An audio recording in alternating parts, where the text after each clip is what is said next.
Welcome to the very first TAE Aerospace Ipswich Jets after the 60, the sister show to after the 80, but this time shining a spotlight on netball.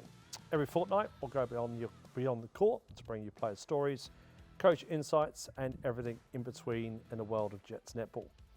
We'd like to thank Hoyts Cinemas North Ipswich, who will be hosting us during this series, who are in the centre of town, just recently opened, so everything's shiny and new, with their day beds and simulator seats, and also a platinum sponsor of the Ipswich Jets.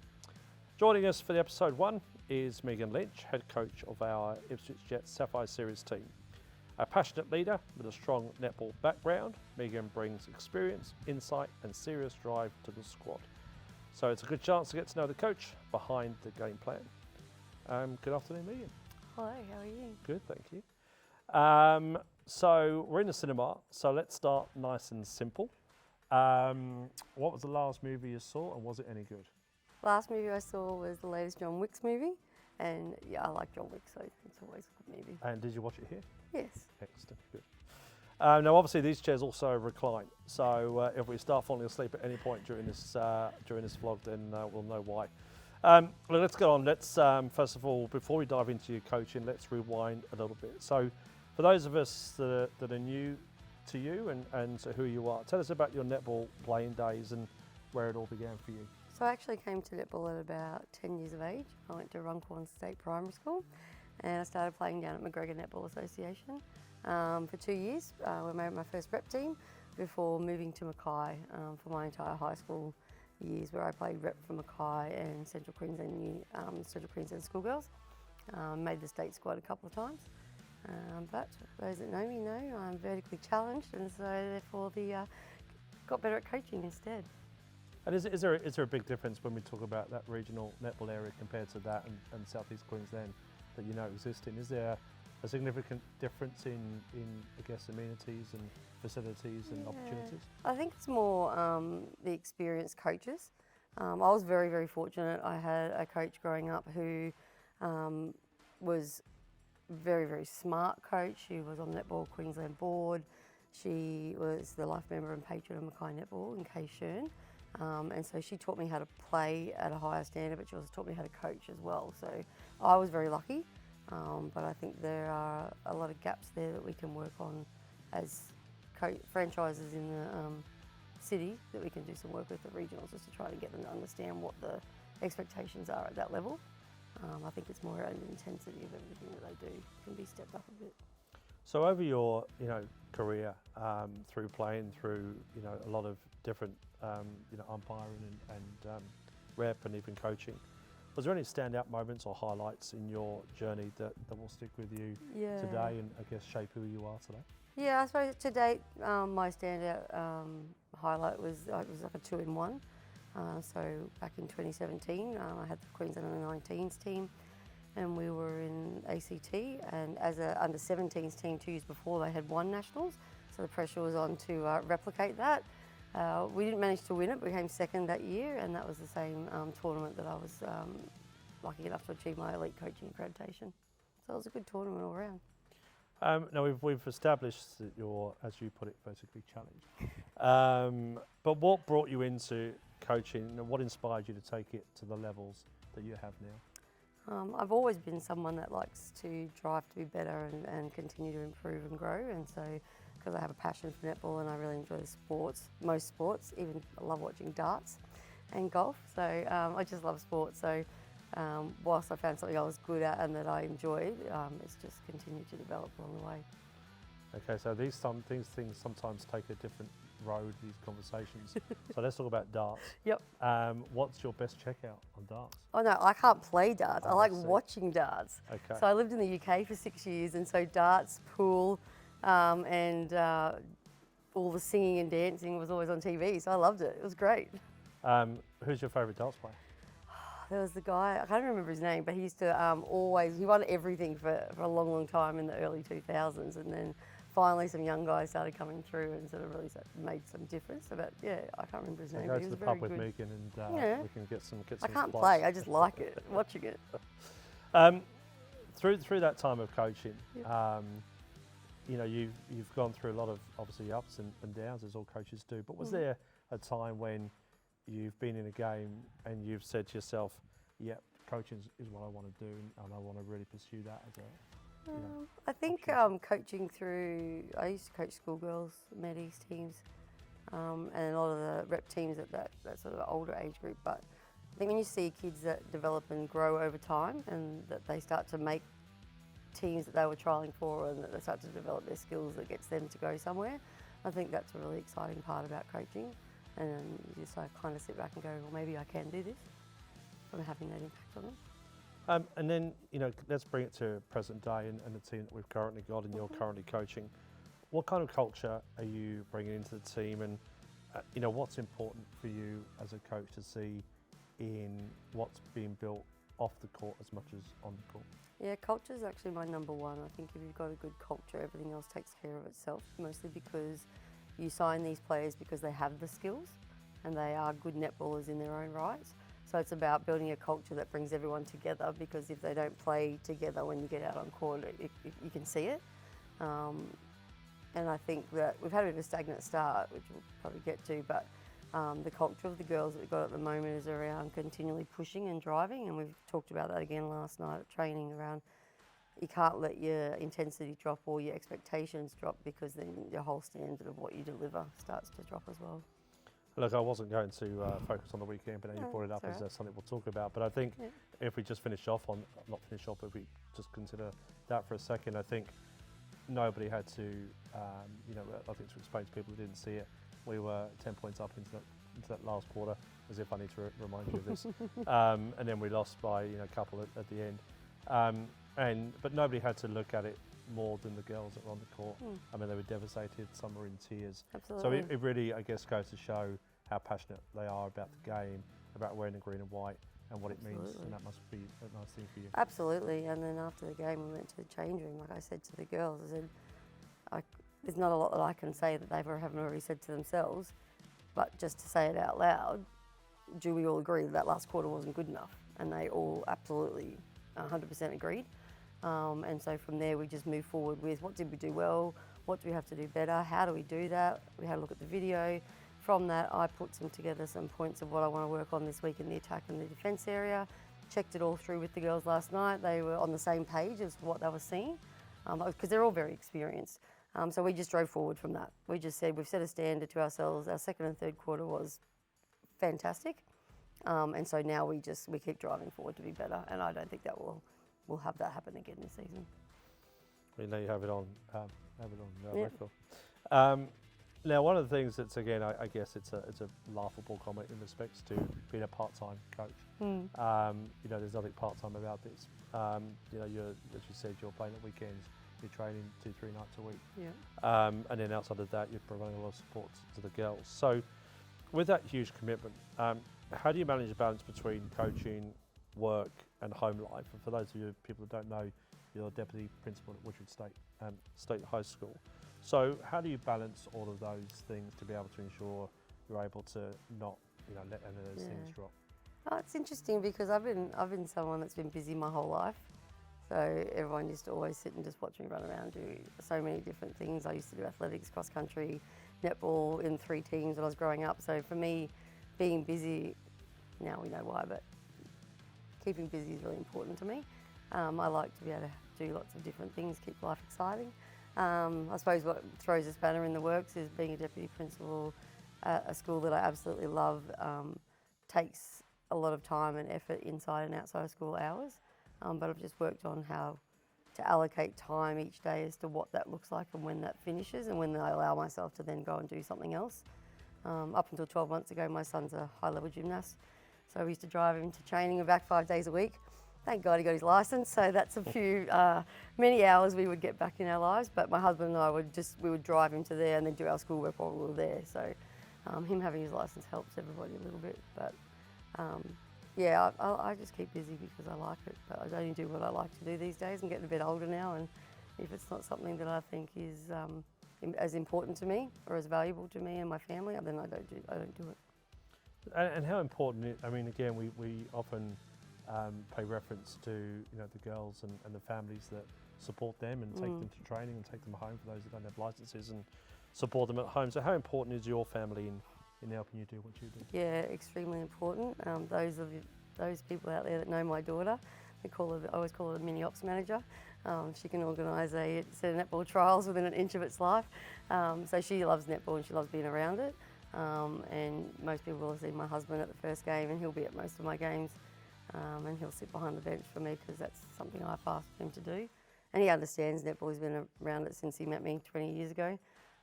My son comes out a little bit under duress at times, but some of his friends from school play, so he doesn't mind sitting and watching them afterwards. But I support my kids and my husband support me. I said Cameron was very knowledgeable in his netball course over the weekend. Yep. So what's a routine or habit that helps you switch off from netball and reset? So, it's a large part of your life. Yep. But what do you do to be able to disconnect and do something else? What's something you About 18 months ago, my husband, Cameron and I, we bought a block of land, a decent sized block, and built the house that we wanted on it.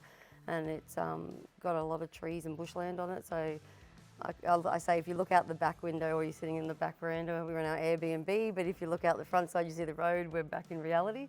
And we put a pool in, and so just spending time at home, we really enjoy it because it's our own little tranquil place and our little own sanctuary that we can get away and just relax and enjoy what we built together because we built what we wanted.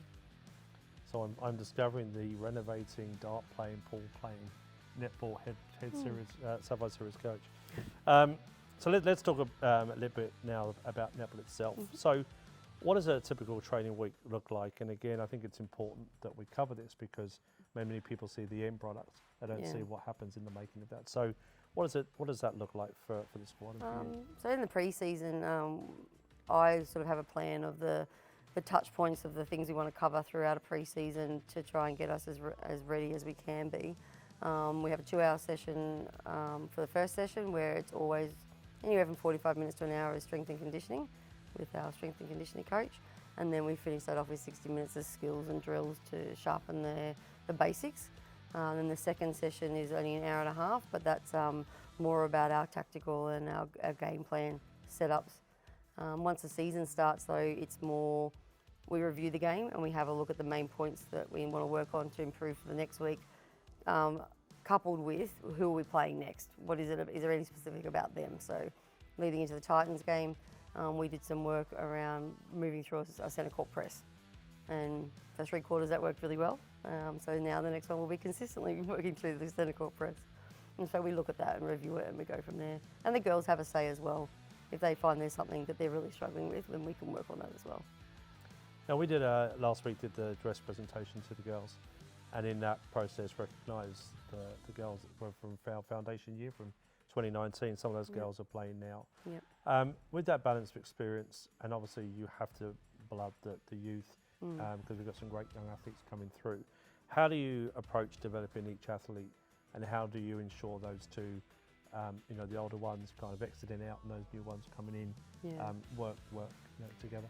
So in a lot of the pre-season work we've done when we're doing drills, that we start to build the defensive pressure on our attacking skills or vice versa. I always get them to make sure that they're working with each other and that it's not just someone that they're familiar with. So we've got young Sarah who's come in, she's only 21, 22, and so this is her first year in Sapphire. So for me, I've actually paired her up a couple of times with Chanel, who is our most experienced mid-quarter, because what I love the most about Chanel is that she also coaches the girls while she's playing with them, and then they'll have discussions after each of the sets that they've done, just to talk through what worked, what didn't work, and how do we fix it. So the experienced ones tend to help coach the younger ones through as well, but more in that moment, like that on-court type thing. And from a game day, from the weekend or just in general, what's your game day routine? Do you have any superstitions? Do you have any habits that you going with, or if you get a win? No, not superstitions, bad habit. I don't tend to eat much on game day because I'm always a bit nervous. It doesn't really matter. Like even from schoolgirls all the way through to nationals, I think I always just feel really nervous. But I think nerves are good. I don't think it's debilitating. I think it's something that just gets me really focused and concentrating on what I need to do. So yeah, I don't tend to eat much on game day. One of the things, I mean, again, I think from the weekend, it's the first time seeing you, coach, and you seemed, even though that last quarter was not going our way, you stay calm and focused. So how do you stay that way under such high pressure environments? I think you have to trust what you've done with them off the court or off the playing court, and what you've done at training and the work you've done and the conversations that you've had, because it's only game one. So any mistakes and errors we're making now, they're going to analyse them and revisit them themselves. And being such an experienced team, this is very different to a previous team in that the experience is there. So I think it's about getting them to learn and grow and actually talk about it with each other, because you can't do it for them. We had used our timeout, and I didn't have another one. And so they had to figure out what was next. They didn't manage to do that, but I think that if we could do it again, I think they would do it very, very differently.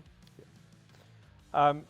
And that leads into, I guess, a good question in respects to, who are the key leaders on court that you rely on to, keep the team, focused, keep the team set on the goal? Who are those key personnel? So I think in the defensive end, so Dan Taylor leads through her actions, and then Lily Gribble also leads through her actions, but she's also quite vocal and she works really hard to keep people pumped up and staying on track and focused and energised. And then in the midcourt, obviously we've got Chanel had such an amazing career in her netball. She's represented Queensland on many occasions and she's played for teams that have won the championship. So she just quietly goes about her business but directs a little bit of traffic. And then of course we've got Steph, who's one of our co-captains, who leads by example in how she drives and keeping the standard high when she's out there. And then on the flip side, who are the young girls coming through, even maybe in the Ruby series that are going to kind of, you think, have a really good 2025?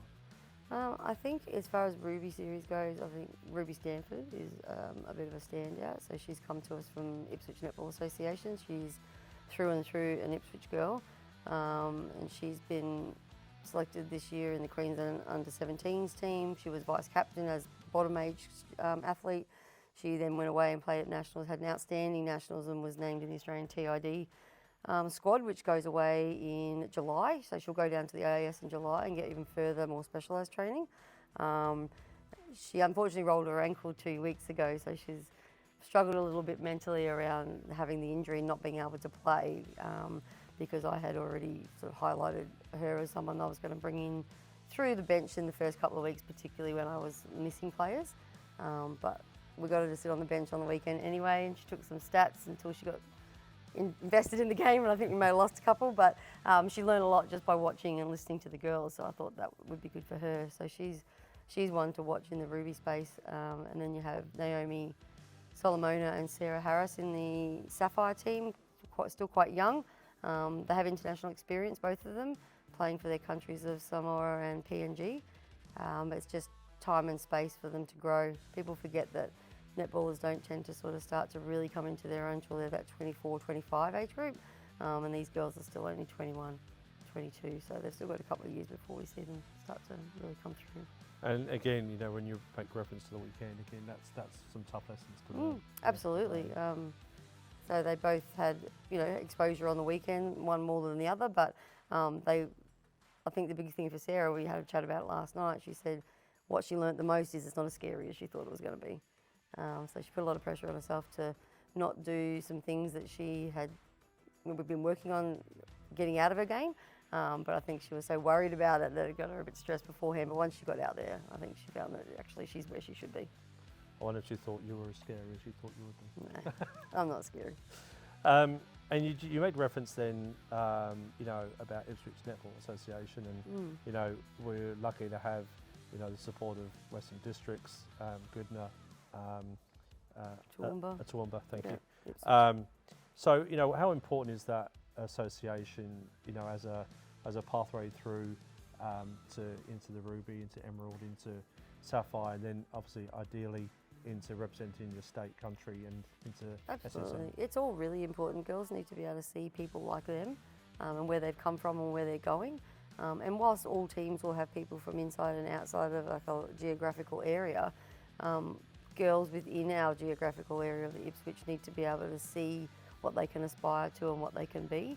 So by holding clinics in those particular associations, it allows us to showcase what we can do and how we can support them to continue to grow, because obviously grassroots netball is run by volunteers on a Saturday usually, and so if there's anything we can run that will support that and support the skills that they're being asked to refine and hone, then I think it shows how we can support them, but also what they can do and who they can be. So the girls are usually with us at these as the clinics, so it shows the young girls coming through who they might be when they're older. And to finish off with, I guess the intense questions. I mean, if the fans watching this would know one thing about this team that they don't know, what would it be? I think because they've obviously everyone knows they won last year, so there's a lot of pressure on them to go back to back. And whilst that is our absolute aim, their goal is to do what they're doing and do it well, and be good at it and execute the game plan and execute the skills. The end goal is the winning. That's an outcome goal. But their goal individually, they're very internally driven, and they want to be able to execute what we've asked of each other to a very high standard. And I think, to finish off on that, I think one of the things that I've been lucky, I've been on this journey from foundation, just the wonderful ambassadors they are as athletes, and representing the green and white as they do. Absolutely. Everybody that interacts with them, whether it be a sponsor, internally, externally, board, myself, etc., all speak so highly of who they are as an outfit, regardless, over that 7-year period. Absolutely. And it's it's amazing. I think because with that, just to add on to that, is they don't take anything that they get for granted through Jets. They appreciate everything and they value it, and they understand that with that becomes responsibilities of being a good role model.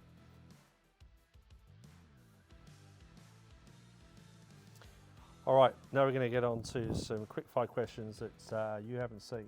Okay. So now these are the exact same questions I asked our head coach of Hoyts Plus Cup Tying Britain. Yep.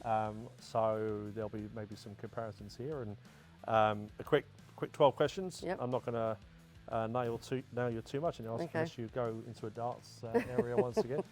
All right, Megan, what's your go-to karaoke song, and are you any good? No, I'm not very good, but I love Journey's Don't Stop Believing. Wow, okay. There's a mantra and a message in there too. Love it. Are you a morning person or night owl, and how much coffee gets you through the day? So I'm a morning person. I always like to go to sleep so when I get home from training, I'm pretty much in bed within 15 minutes, and I don't drink coffee. Okay. So what time are you up in the morning? About 6. Okay. That's early enough. If you weren't coaching and you weren't at school, what job would you be doing? I would love to have been a psychologist. Still time yet. Yeah. Plenty of time. After a big win, what's your go-to cheat meal? What do you spoil yourself with? Don't mind a little McDonald's McFlurry on the way home. Okay, it was a good spread because it's a good shout out for a sponsor. Ty's reply was KFC. There you go. So there we go. It's a good guilty pleasure. Oreo McFlurry. If we jumped in your car right now, is it a music or is it podcast? It's music. And what kind of music? It's a hot country hits playlist. I've gotten right into my country music at the moment. Are you a Luke Coombs fan? Yeah, love Luke Coombs. Okay, once again, you and Ty can share because that's exactly his answer. So this is like a Mr. and Mrs. Episode. You're doing well. 2 out of 2 so far. What's your hidden talent or party trick that the players wouldn't expect?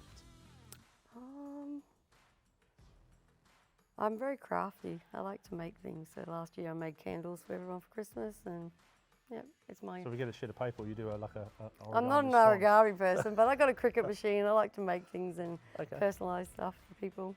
So we need some merch done. Yeah. Oh yeah, I make merch. Always. Fantastic. Always. What's one thing you absolutely can't do, no matter how hard you've tried? Nothing comes to mind. So you can do everything.